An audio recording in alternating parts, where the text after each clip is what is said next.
Hey everyone, welcome back to After Home Automation.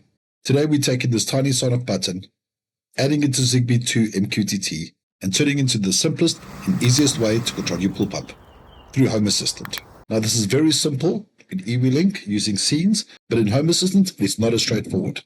And why we're doing this is you don't want to be standing right by your pool pump and then having to run inside to fetch your phone, or shouting at, turn on the pump or turn off the pump, and getting the response, sorry, I don't understand. So let's get into it. So basically how I've set this button up is single press, toggles the pump. Double press, turns on the pump.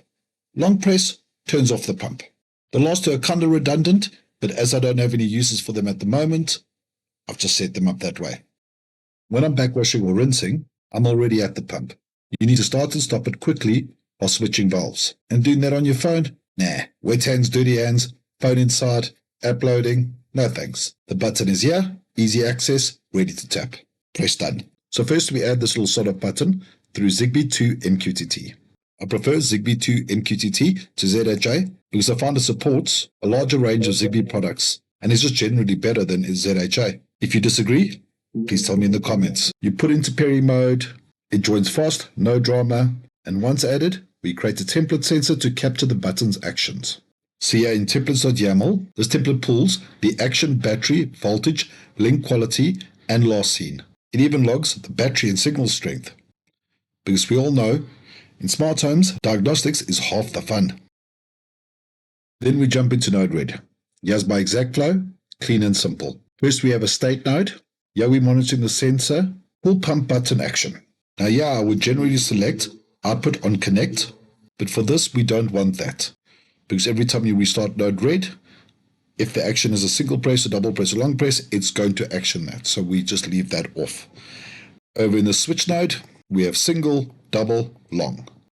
All in lowercase, but you can always get these values by putting a debug from the state node. And then the action nodes, we just have what the pool pump is going to do. So I have a power 320 connected to my pool pump. And for single press, we're going to toggle. For double press, we'll turn on. And for a long press, we're going to turn off. As mentioned before, double and long are kind of redundant for the pump. But trust me, future upgrades are coming. Lights around the pool, maybe a fountain, maybe some dramatic sunset scenes. We have a lot of potential here. But I want your ideas. If you had a magic smart button, what would you connect this little button to? Be honest, the weirder the better. Besides the pump, you can add this button for so many things. Triggering pool lights, garden lights, start a movie night scene, open a gate, or my personal favorite, a panic mode long press. Everything turns on at once, lights, alarms, sprinklers, because if I panic, the whole house panics with me. Oh, and make sure you subscribe, because apparently YouTube gives me 1 watt of smart home power per subscriber. At 10,000 subs, I can finally run my pool of pure internet energy. We're getting close. Science is shaking.